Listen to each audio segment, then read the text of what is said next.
When the only constant in life is change, you need to be ready.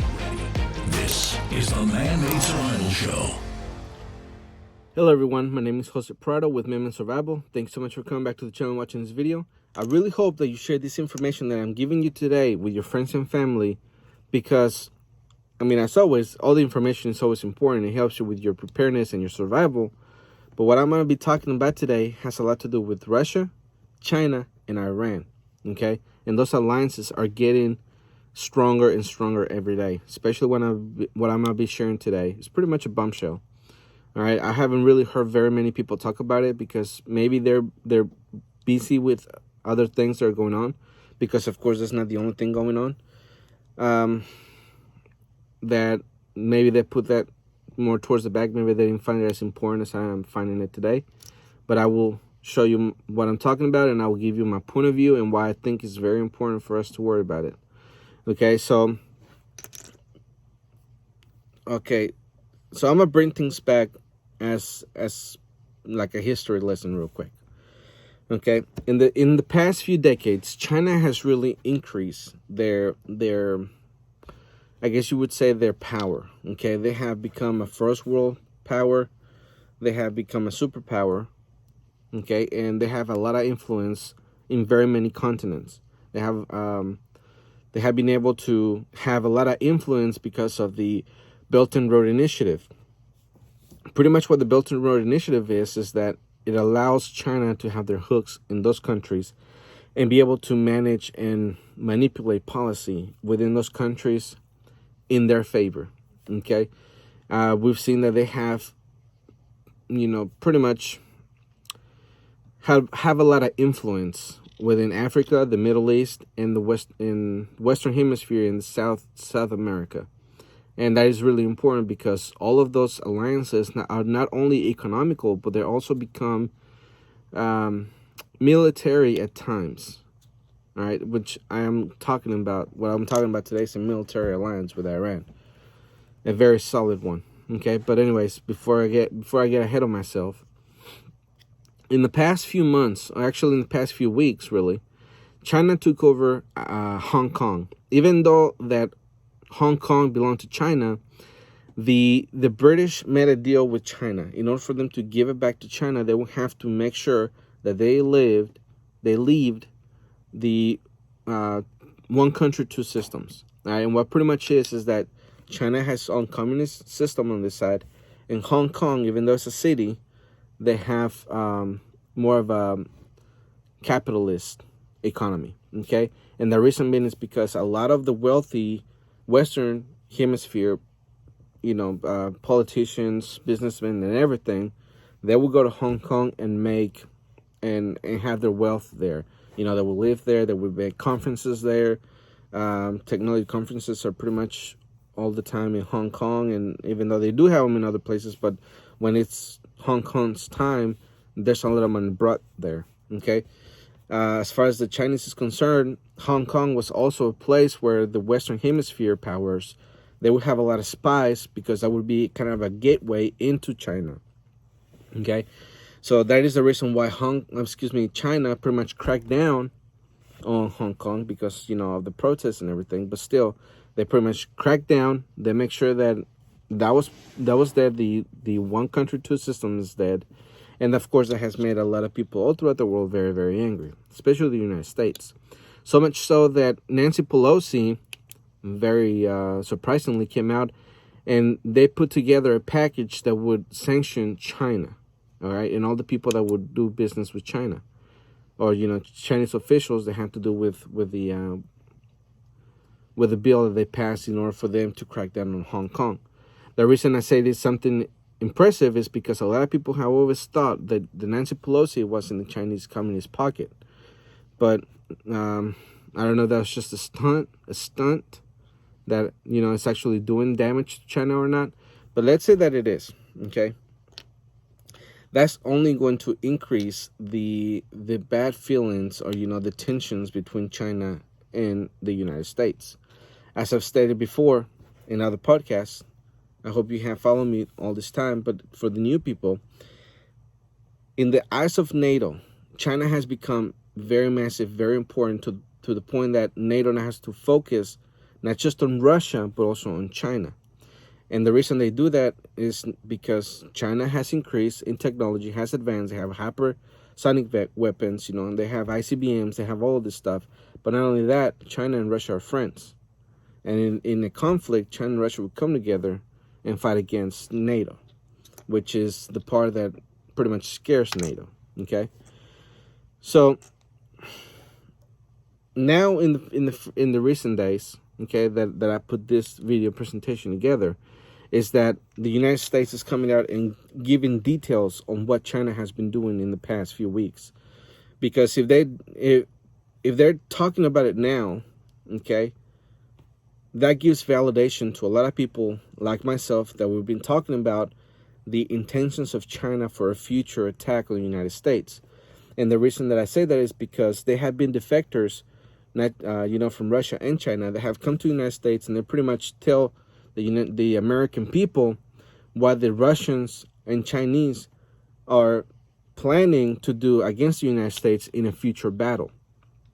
As I've shared in the past, one of the things that they want to do is that they have implemented people in the United States, right? They have forces already within the United States just waiting for the day that they get the signal, and then they start their attack. All right, which is something that we're going to be talking about here in a second. All right, so my first headline of the day or the night is this. U.S. ramps up unprecedented effort to counter China. This from the epochtimes.com. The United States is responding to the Chinese Communist Party unrestricted warfare strategy by ratcheting up its war of words and escalating its countermeasures, a more hard-hitting approach to a threat that the previous administrations failed to fully recognize, according to experts. National Security Advisor Robert O'Brien, meanwhile, recently said the United States would no longer be passive in dealing with China. Aside from the rhetoric, U.S. counteractions have also ramped up. Wray revealed last week that the Bureau currently has more than 2,000 active investigations that trace back to the CCP, which is the Chinese Communist Party, making a roughly 1,300% increase in economic espionage probes with links to the Chinese regime. He said the Bureau opens a new counterintelligence investigation that ties back to China every 10 hours. The recent proclamation from both the administration and members of Congress reflect their frustration with China's aggressive theft of U.S. innovation and technology, says Nicholas Eftimiadis, a former senior U.S. intelligence official and author of the book Chinese Intelligence Operations. The U.S. sees China's large-scale economic espionage and covert influence activities as supporting economic predatory practices and military expansion in the South and East China Sea, he told the Epoch Times. The Chinese Communist government has never been friends with the U.S. All right, so now they're coming out and saying it, right? Plain and simple, no BSing. The Chinese are not our friends.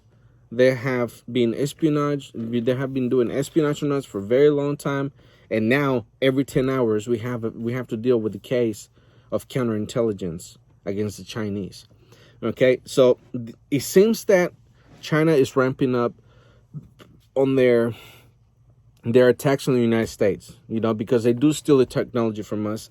They do steal military technology from us. They do steal a bunch of stuff from us, all right? Of course, in the recent days, they've said that TikTok is pretty much just an espionage tool for the Chinese communists, since the TikTok is a Chinese app, okay? Now, with that being said, every time we talked about, and not just me, but alternative media, when we talked about that one day the Chinese are going to attack the United States, now it becomes more clear. Because if they're telling us this now, then that means that they have known that for a very long time. Especially when they say that the U.S. has become frustrated with the espionage that China has done. Okay, I don't know why in the past it hasn't become like a declaration of war, since they steal very secret weapons and stuff that we have. But that's them. So the next headline that I have for you pretty much shows how China is getting ready, and that everything that we've talked about has become a reality. Okay, one way or another. I present it in a way that an end game, right? More of the bigger picture, and the information that's coming out every single day now is more pieces to this picture that I'm painting that is becoming more clear and clear. Because if I say, or what I've said is that the end game is the day that they attack the United States directly, where we have a war in our own turf, in our own land, against the Chinese and the Russians and whoever else is going to be their allies, which I would say would be Iran and North Korea and all the other people that we know that have a grudge against the United States and in our system, right? So the next headline says this: China cut smuggling 10,800 assault weapon parts into Louisville by U.S. Custom. This from GreatGameIndia.com. All right, I just want to go off the headline, okay? Because pretty much what it says is that a shipment was caught going from Louisville to somewhere in Florida. That was going to be the destination, and they figured out that it was smuggling weapons. Okay, now that's one shipment that they found. How many have gone through? Okay, if they were sending 10,800 parts for assault weapons, okay, then how many have come through? What else has come through? Missiles, or just the parts for missiles, stingrays.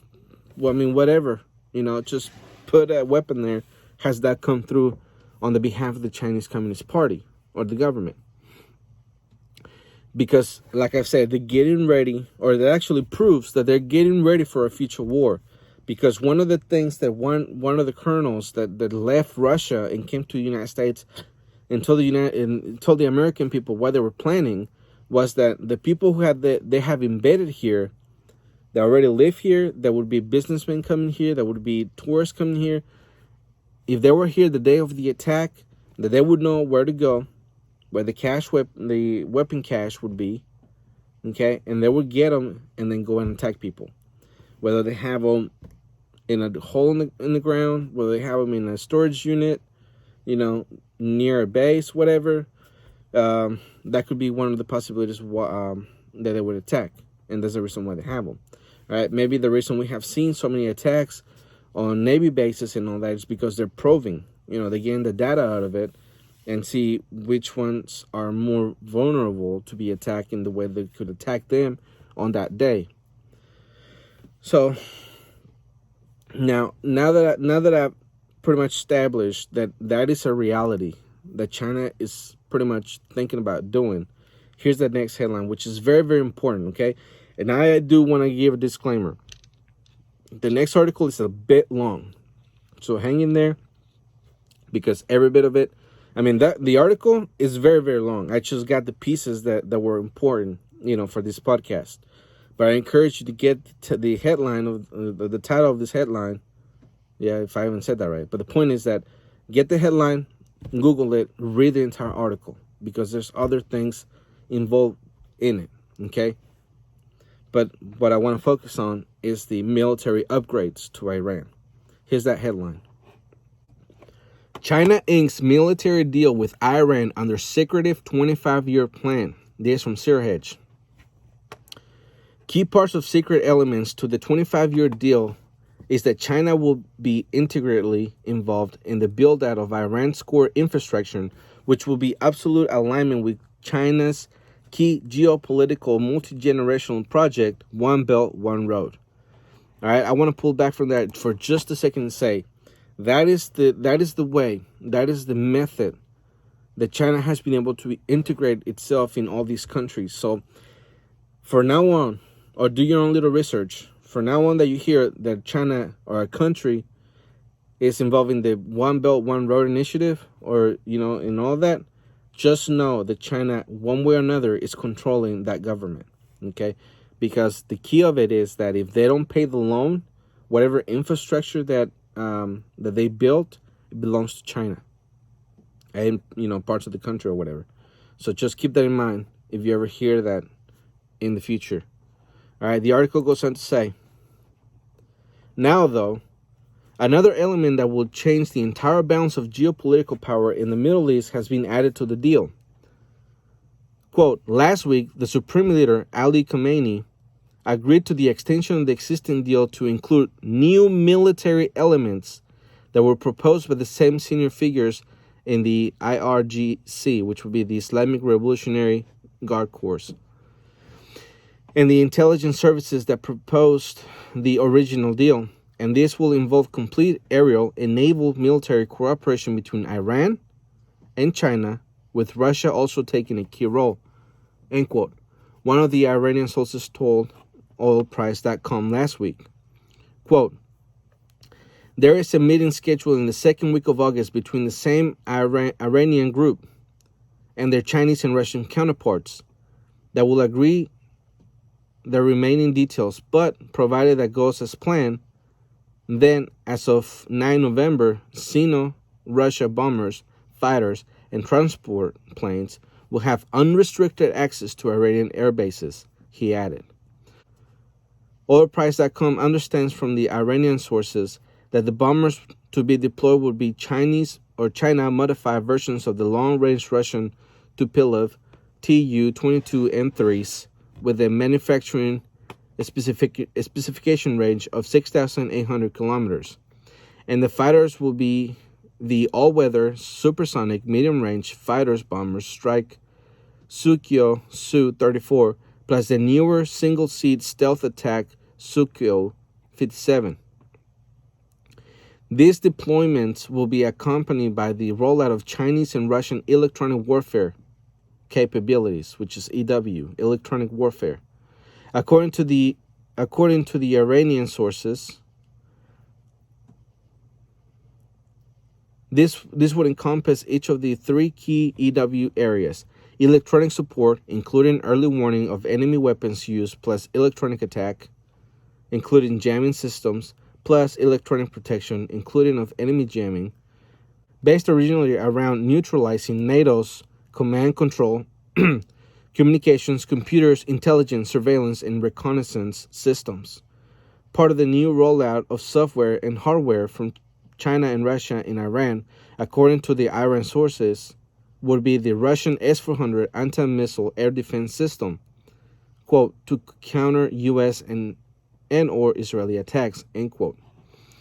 All right, so that is very significant. That is a very important article, okay? This is the reason why. We have known for a long time now, okay? I hope you have kept up with the news, or you have listened to me talk about this for a while now, that that the United States and Russia want to go to war, right?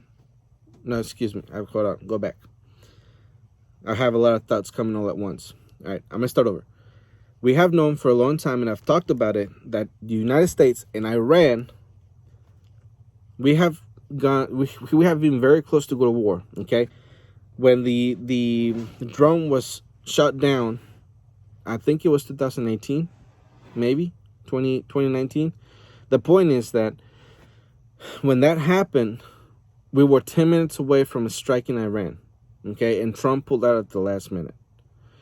There were other incidents that we've seen, in the Gulf and in the Persian Gulf and all of that. And we also seen how Israel is pressuring the United States into going to that war against Iran. Okay, I'm not saying Iran is a good guy here. What I'm saying is that tension right there is being ready to explore for the longest time. Okay, now I want you to understand this. If China and Russia are gonna be helping Iran to upgrade everything in their government, in their military, then now Iran went from being, an enemy that could do some damage against us, but now to being a very big threat. All right, how much upgrade is Iran gonna get? We don't know that. It doesn't really specify everything that they're gonna get. But the important things that they are going to get is that they're going to get the electronic warfare weapons, which all that, when it comes from China and Russia, are very top notch. Okay, they're very good. The S-400 system is very good. The airplanes that the Chinese are modifying for the Russians in order for them to give them to Iran, they're very good. All right, just in that aspect, it's a very big step in the Iranian military.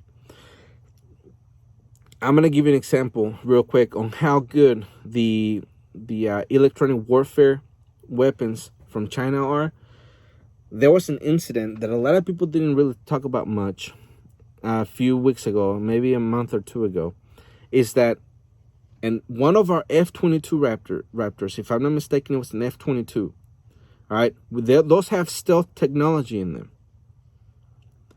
It was approaching Venezuelan airspace, right? But because of one of the antennas from China, the Venezuelans were able to detect the United States stealth fighter in midair, and they give them the warning to turn back around. Okay. Up until that moment, the United States fighters, they're supposed to be undetectable, right? After that article and that incident came out, which really didn't get much publicity, is that our fifth generation stealth fighters, are they obsolete now? You know, that's a good question. Now, if Iran is getting that technology from Russia and China, that's gonna make them an even stronger army that would be going against against Israel and the United States. Right? So I hope I'm emphasizing how important this is. Okay, now the next thing that they could possibly give them as an upgrade would be my next article. Right? I want to remind you, Iran already possesses what I'm going to be talking about here, but they could get a better one. Here it is. Death ray. China's secret space weapons could kill 90% of people on U.S. mainland in first strike EMP attack, report warns. This from the Sun. China has allegedly stolen U.S. technology to develop space-based weapons that can neutralize aircraft carrier groups and kill 90% of Americans on U.S. soil. The extraordinary claims are made in a report warning Beijing has secretly developed a network of satellites, missiles, and electromagnetic pulse weapons that could immediately unleash a Pearl Harbor-style attack. The report by the EMP Task Force on Homeland and National Security, a coalition of industry, security, and government officials, laid bare a doomsday scenario of a preemptive attack. The task force claims an EMP will result in a meltdown of the economy and society, which could kill between 70 and 90%, or 295 million people within the United States. Okay, that is why it's really, really important, because China already possesses this. If they give an upgrade to Iran, right, that would be all of our enemies having EMP weapons. Of course, North Korea has it, Iran have it, Russia and China. We know they have it. But Russia and China are the ones that have the better ones. Okay? Now, if they pass it along to Iran, now Iran is going to be the third country that have the better ones. Okay? So, it won't be easy for us to just try to attack Iran anymore. Now, I want to make this point. Since I looked at my notes, I want to read from my notes that I was thinking about when I did this. All right. Iran will get trading from China and Russia. Military upgrade. The U.S. considers the Iranian military a terrorist organization, which in turn will make Russia and China state sponsor of terrorism. Also, that will make them prime candidate for more sanctions. Okay, that is important. That is important for you to know, because if we do go to war, or we try to attack Iran in any way, and we kill Chinese or Russian troops, then that's gonna be a red line for those countries, and we're gonna be immediately in war. World War III will break out right there and then. Okay, so all these all the air strikes that Israel has done in the past against Iran, they will no longer be able to do them. Okay, because they risk retaliation from China and Russia. And of course, if they attack Israel, we're gonna get in the fight super quick. That we're gonna make head spin. The point is that now that China and Russia are there, and in the United States' eyes, Iran is a state sponsor of terror. That makes China and Russia terrorists. Then what are we gonna do? All right, that's the real question. What are we gonna do? All those things are real. All those things has happened now. And as I've said, all this information has come out and has made the bigger picture more clear. Because as I've said, the Roll and Belt Initiative has put the beachhead in all these countries all throughout the globe. And they could be used against the United States one day. That's where you have to be prepared. All right. Now, this is where I'm gonna get into the preparedness. I want to make that clear, so this is not a continuation of those articles. All right, because what I've said so far is very important. Now, what is the one thing that you have to prepare for? Of course, it's going to be war, because as I've shared before, if you were to ask me what is the one thing that I, as a prepper, I prepare me and my family for, and my alliances and everybody, is this 4 things. All right, it's nuclear attack on the United States, an EMP on the United States, an invasion of the United States, and economic collapse. Okay, so I wanna say real quick that the first 3, all those 3, they go under war. That's why we have to be prepared for war, because China is in their doctrine as a first strike is that they would use an EMP, and they don't consider an EMP a nuclear attack. Okay, because that's up in the air. It's a low yield explosion that creates all this chaos at the ground level. So you have to prepare for a nuclear attack. You have to prepare for an EMP and an invasion, because all those 3 can happen all at once in the same scenario.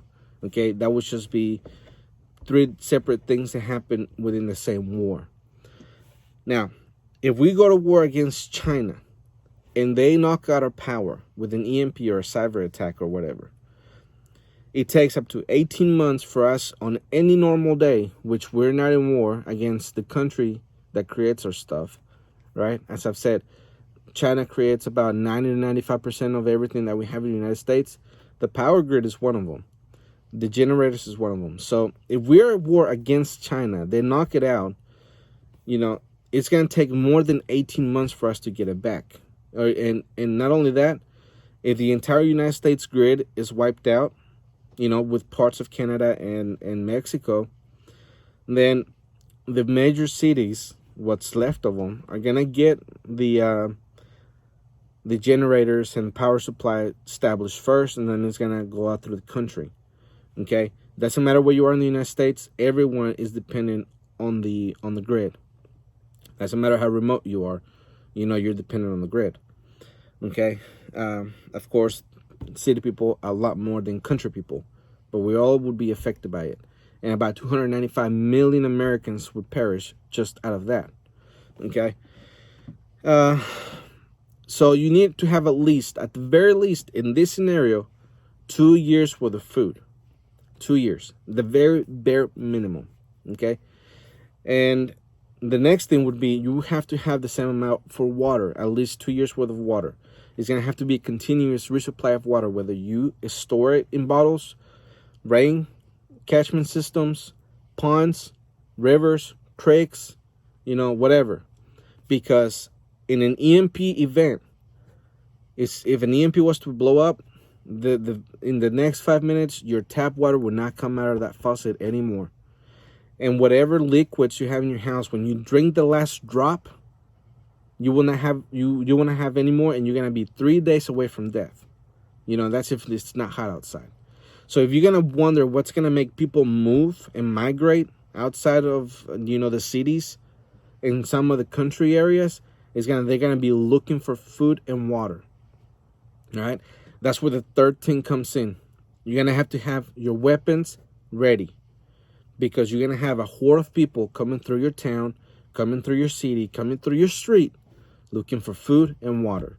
And when people are starving and dying of thirst, things get violent very quickly. If COVID-19 panic buying taught us anything, is that when it comes to an emergency, people, the first thing they do is that they freak out, right? People like you and me who were ready from the beginning, right, that didn't have to go to the store, we were not in that mess. We didn't have to get in the big lines, right, trying to get food and all that stuff, because we already had it stored. All we had to do was, get little things here and there. But the point is that if the whole supply chain just stopped dead in its tracks and there was no more food and water, then we would be ready for however long we have stored up. That's why I'd say at least 2 years on that scenario. So food, water, weapons. The next thing that you're going to have is your alliances. As I said, if you have all these people coming through, you're going to have to be able to defend your property, your family, and everything, your life. Okay? Now, I do want you to remember that you have to make sure that you are able to feed your alliance. Because they can turn on you. They're going to get violent over the very little food that's left. So you don't want to resort to cannibalism or anything like that, okay? And everybody and their mother is going to be out hunting whatever deer, rabbit, bird, or whatever they can find. So in your area, more than likely, depending on how populated it is that the wildlife is going to be diminished very, very quickly, okay? After that, what you need to focus on, or not after that, but altogether in your planning, the next thing you have to remember is that you need to learn how to be able to take care of yourself through medicine, natural medicine. Okay, this is where I say, like, me personally, I've never tell people to learn natural medicine to replace what we have now, because in my family, the mainstream medicine, whatever you want to call it, big pharma, they have saved my family member's life. They have been able to do the surgeries, they have been able to get the medicine and all the things that they depend to live on, and all those things. All right, what I said, medicine is, or natural medicine is for the alternative when we have a scenario where we can no longer go to the hospital because they're going to be closed, right? We're in wartime. We cannot go there. If one of your family members gets shot, whether it's a hollow point hollow point weapon, whether it's a hollow point bullet, okay, Full Metal Jacket, or that one that came out a few years ago that expands even better than a hollow point, you're going to have to be able to treat that. And you're going to have to really know how to do it. Okay, that's why it's important for you to learn that. And if you run out of medicines, what's in your backyard that you can use for natural medicine? All right. The next thing that you're going to need in your prepping, but you got to make sure that you have is communications.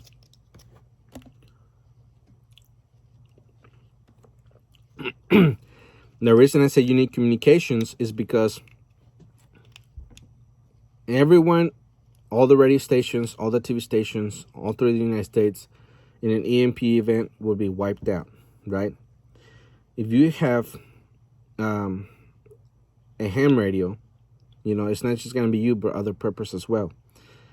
But not only will you be able to have information between a prepper network that would pop up, you will be able to contact people outside of the country who speak English, who can tell you what has been reported in their country about what's going on in our country.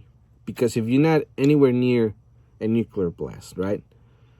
Or if you know that there's troops within the United States, then all that information will be important for you to be able to set up some type of defense that will be coming against you in those moments.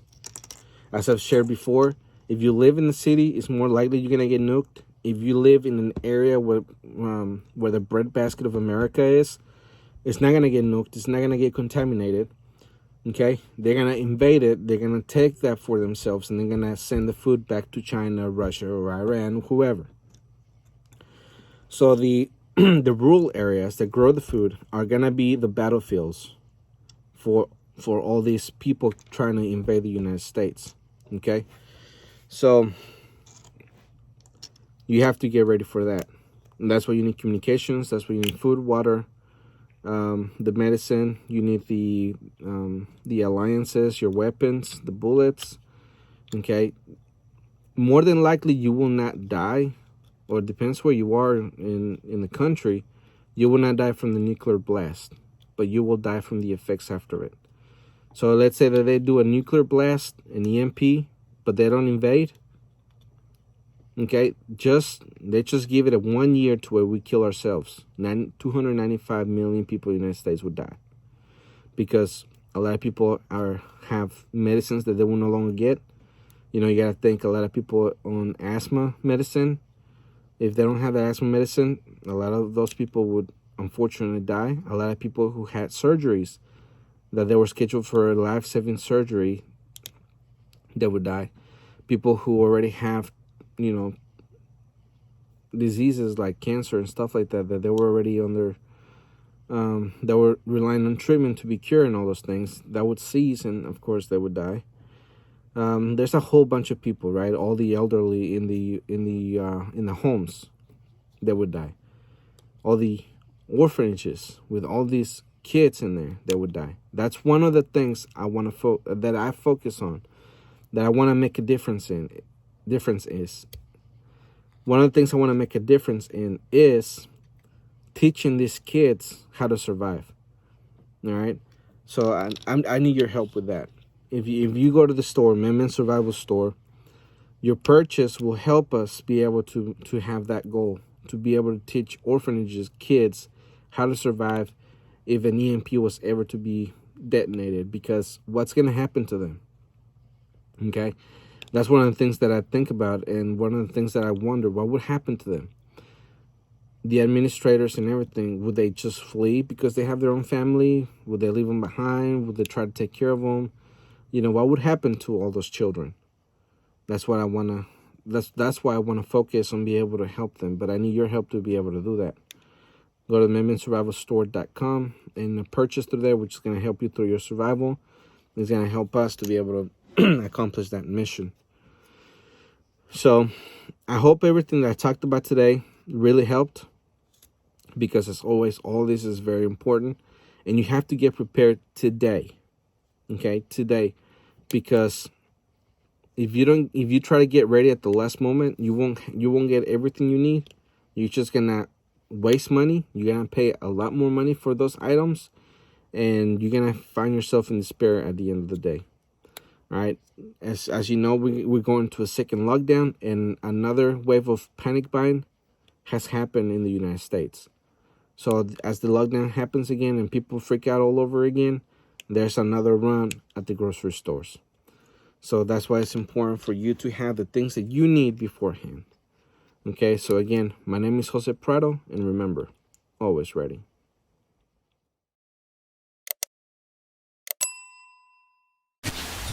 The Man-Made Survival Show.